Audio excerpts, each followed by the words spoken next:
who donated money, and so now she has to take that on. And there's so many young people who are counting on this organization, rely on it, not just for activism, but for community on college campuses. Like, I remember being a student at UCLA and having no support system, no friends, and going and trying to find organizations like Prager Force and TPUSA to have some kind of community and support, because it's hard when you're young. Especially in California. Yes, yeah. Right? I mean, especially at UCLA, and we saw, sadly, the anti-Semitism raging on that campus. Meanwhile, the top issues for voters in this disastrous election for Republicans on Tuesday, even though they were playing on blue turf. New York City, the main one was cost of living.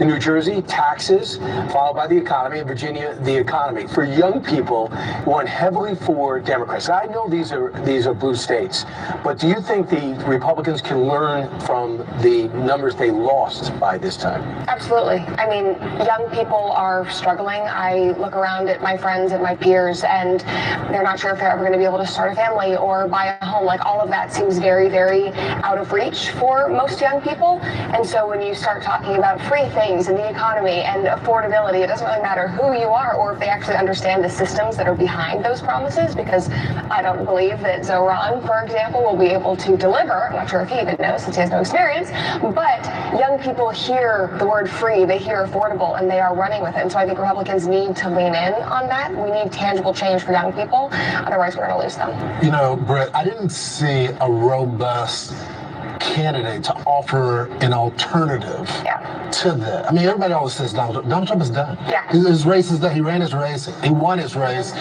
We need candidates that can speak to that, right? Yes, oh, absolutely. I mean, Cuomo was a joke in New York City. I would go on social media and see what my peers were interacting with, what, videos I was being served or the algorithm on social media.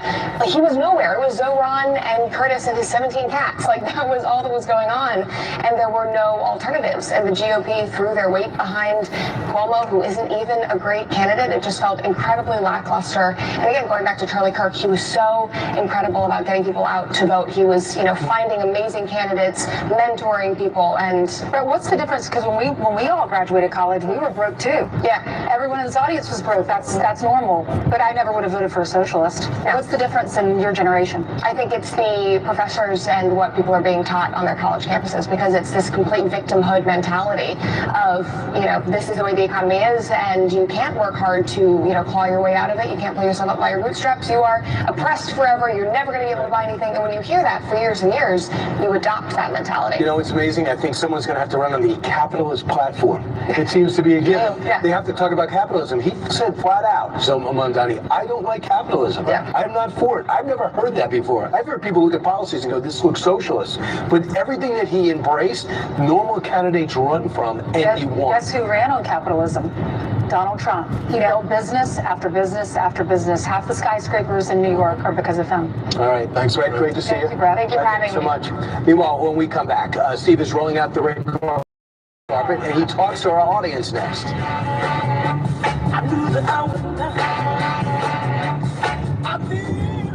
Hey, shalom. All right, first and foremost, before I get started, I want to give and glory and power to Yahweh, Ba'ashem, Hawashai. All right, Ba'ashem, Haqadash. I want to say double honors to our elders, our great apostles, great millstone, who rule well and teach well, being good example to Israel. All right, my dear elect. I want to say peace and blessings. All right, to the hope of the elect on the four corner, pushing the truth and sincerity. All right, that great song, the Shabbat Naba. All right, just come with this little, early morning stretch, radio station, edification. All right, as we continue to see the times that's ahead of us, all right, when you go into the scriptures, it's known as a time of trouble, tribulation, all right, and involved in, uproars of the people. It's involved in, danger, all right, sad perils, dangerous times is coming, all right, to Babylon the Great. And they use it, like I said, we just got down here. All right, this nigga been dead about 2 months, but yet they still trying to keep him alive. All right, because with C. Kirk, all right, still in effect, it brings tensions to the people as in a race war, race riots.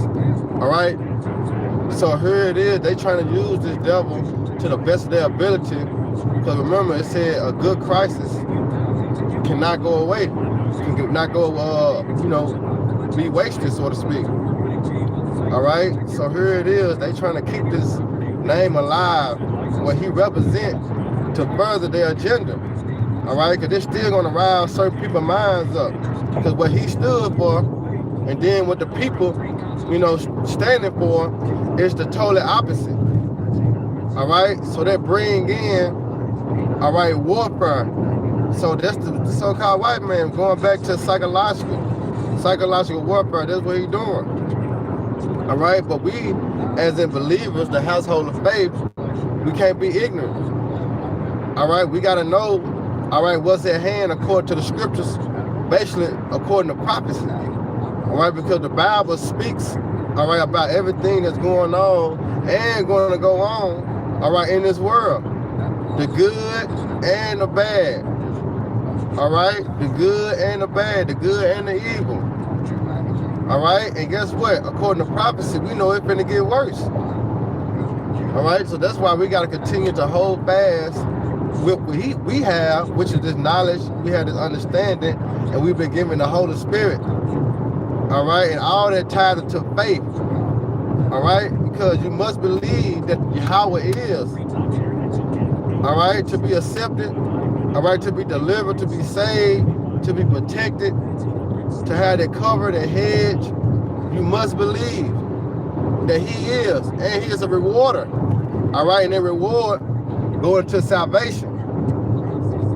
All right, and only those that diligently seek the Lord while he may be found, who diligently calling upon him while he is near, is going to be the ones that will be delivered. All right, we'll be the ones that will be delivered. Now, I got a precept because I want to speak about their brims. The other day, the brim truck pulled up at the store, and they had the precept on there. So yesterday, I'm taking my mom's to work, and we see another brim truck. And this precept had Hosea 1:6. All right, Hosea 1:6, right? That's a beautiful precept. All right, because it ties into, all right, the shield of the Lord. So I'm going to get it, but I also want to bring out, all right, this info on the brims. Because when you go in that word brims, it's basically like the foundation of a hat. See, Mark, he got a hat, but it don't have no brim on it. You know what I'm saying? So when it comes down to a brim is like the foundation, the holder of something. All right, and the brim is important because the brim is, all right, something that you can block from the shade, rain, all right, all sorts of things. That's what a brim is for. All right, so when it comes down to the truth, this word is our brim. All right, because this word was going to cover us. This word was going to give us shielding, protection. All right, this word was going to defend us, all right, from the devil. All right, because he's going to come with them fiery dots. All right, so in spirituality, if we have our brim on, all right, guess what? We will be saved from that. We will be protected from that. So let me go into this Hosea 1:6 real quick. It makes sense of what I'm saying.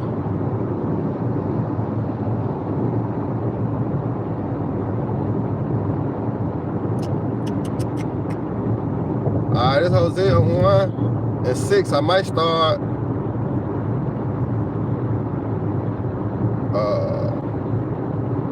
Let me see.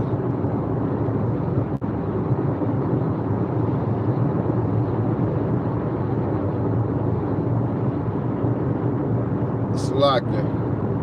What was it? Let me see.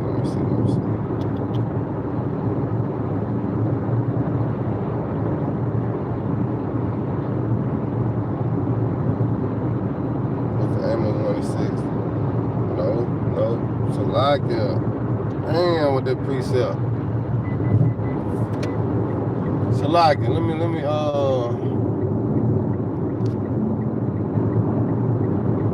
damn, with that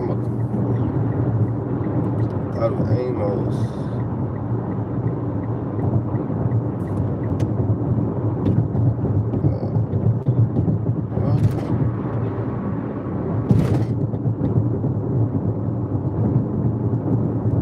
Oh, Nahum. That's what it was. Nahum. Salaka. Nahum 1 and 6.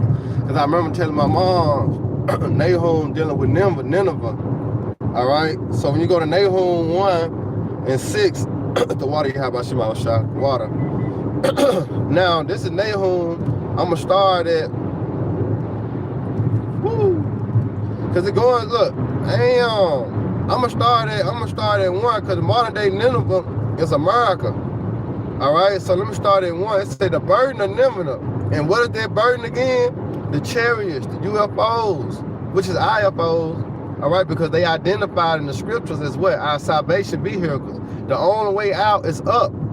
All right, so that's the burden of Babylon, the burden of Egypt. And then here it is, it said the burden of Nineveh, which is spiritually America. The book of the vision of Nahum, all right, Egashai. So it says the Most High Yahweh is a jealous, and the Lord Yahweh revenges. The Lord revenges. And revenge means what? Payback. It said the Lord revenges and is furious. The Lord Yahweh would take what? Revenge or vengeance on his adversary and reserve it wrath for his enemy. And that's when you go into Isaiah 66 and 15, that's their wrath. That's their fury. All right? That's their indignation, which the Lord gonna pour upon all the nation. What's up, Rody? Yeah. All right. And it says, the Lord Yahweh is slow to anger. And that's why you see the so-called white man in his proudness. All right? Because the Most High ain't came back to slap the shit out of him yet. You see what he's doing in the earth. But the Lord is long suffering. All right? Because prophecy has to be fulfilled. What's written in the scriptures by the Lord's great name, it will come to pass. All right? So the Lord is slow to anger and great in power. Why? Because all things are ordained by the Most High Yahweh. That's how he great in power. He control everything. Everything is numbered to the slaughter. Everything is numbered to salvation. All right? And it says, he will not at all acquit the wicked. All right? So the time is coming that the so-called white man, the other nations, 2/3 of our people, they gonna get their due just. All right? It's just a matter of time. It says, he will at all acquit the wicked. The Lord Yahweh have his way in the whirlwinds and in the storm and in the clouds of the dust of his feet. All right, and we seeing that happen, dealing with the earthquakes, tornadoes, all right, storms after storms. They just had one badass storm, all right, dealing with it in Jamaica. Now that's a diverse place, because you never heard that before, things happening, you know, in this type of country. But guess what? It's happening now. Why? Because the Lord is showing his power in the earth. This, remember, it said in the Baruch, when the Lord visited the earth, which he made, them are the signs. All right? So it says, he rebuketh the sea and maketh it dry,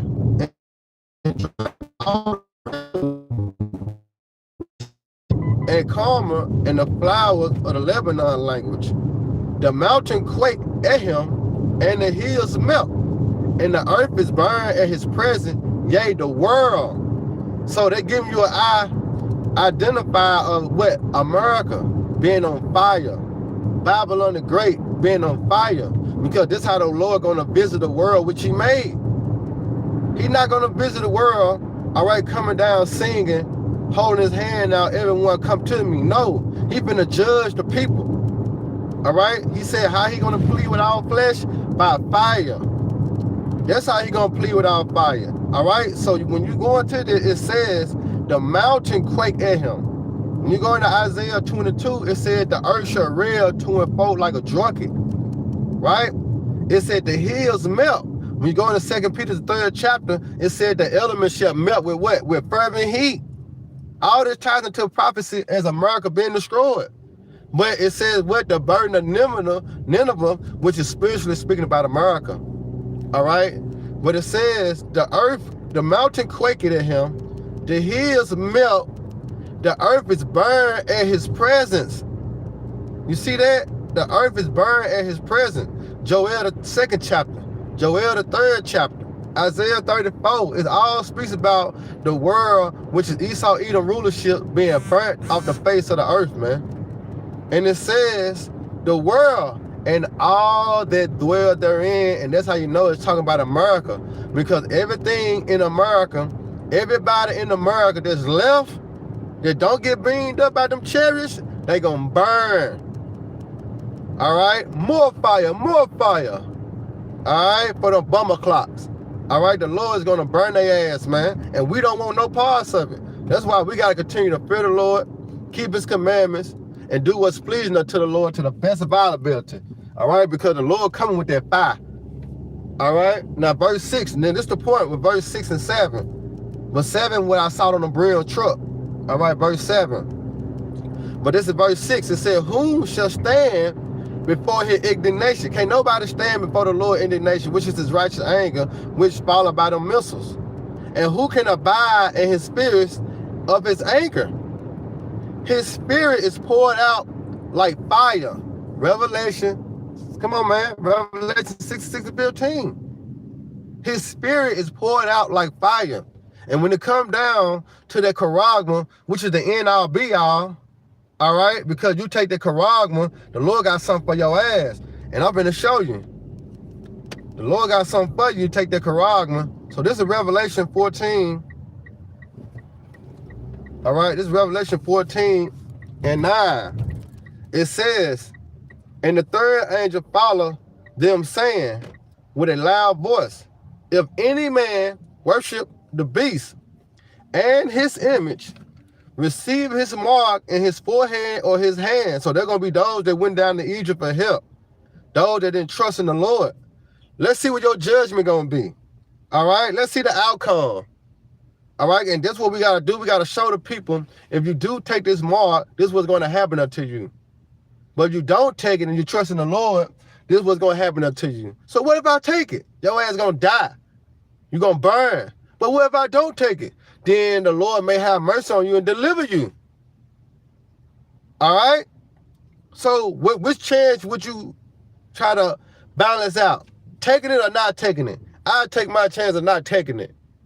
All right? Because I know if I do take it, what's in store for me. All right?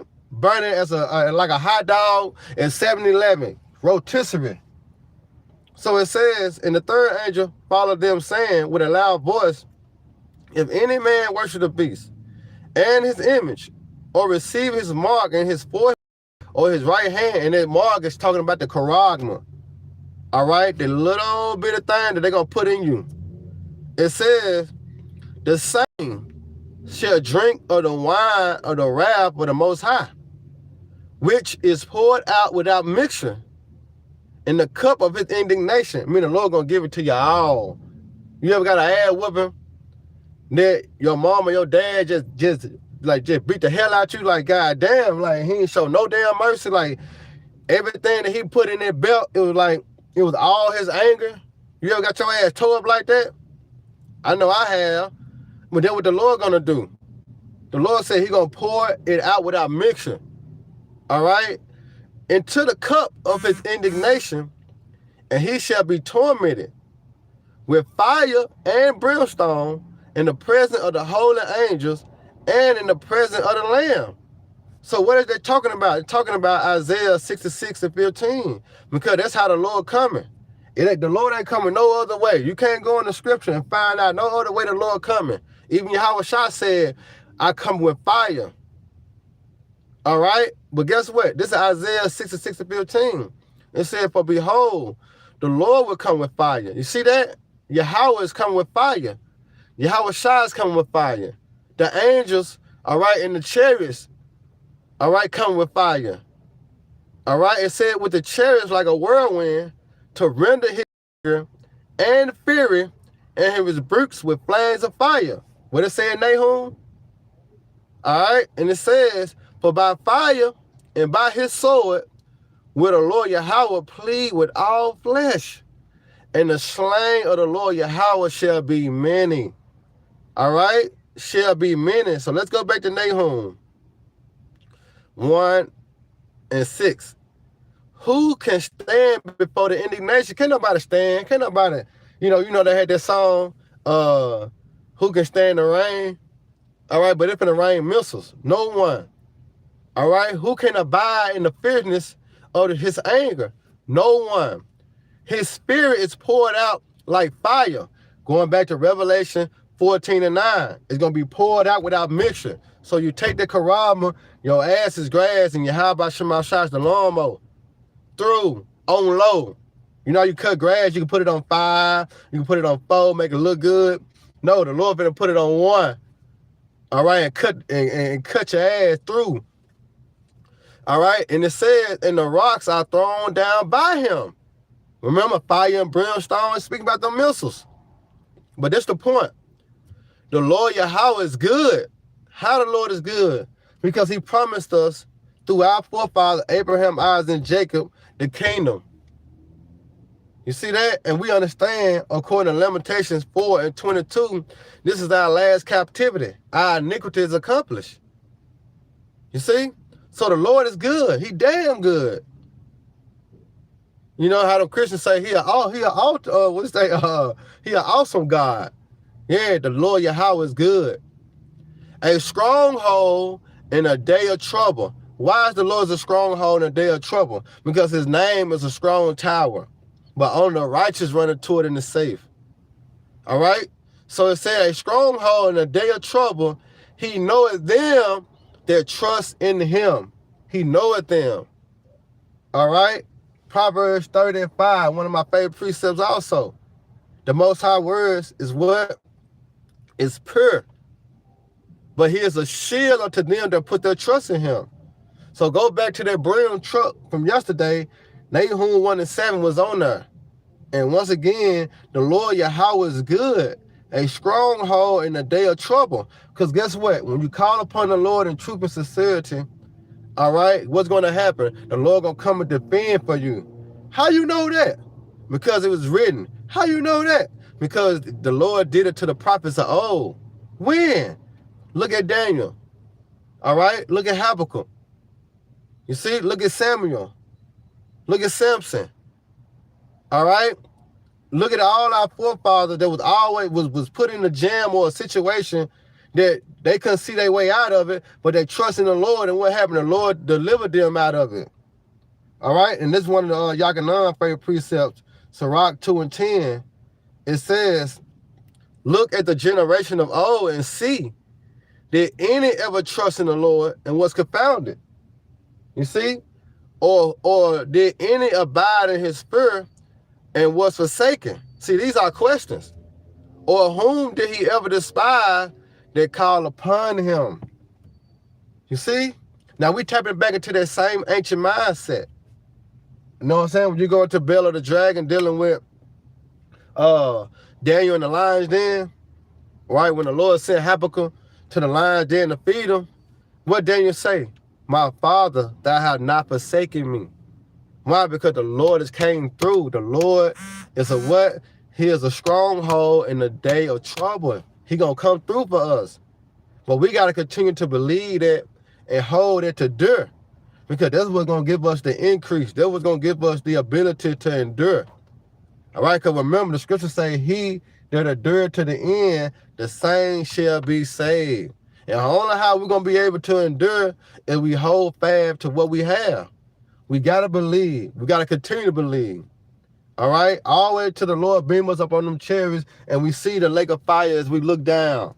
We gotta believe, because the Lord is a stronghold in a day of trouble. And guess what? The time of trouble is coming. It's known as Jacob trouble. But the only one gonna be saved and delivered out of that is who? The elect and those that put their trust in him, which is the 1/3 of the men, women, and children that believe. You know?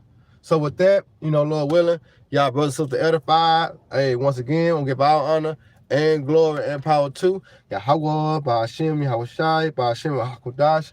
Hey, double honor to our elder and peace and blessing, hope and let. Hey, let's continue to fear, watch, and pray. Shalom.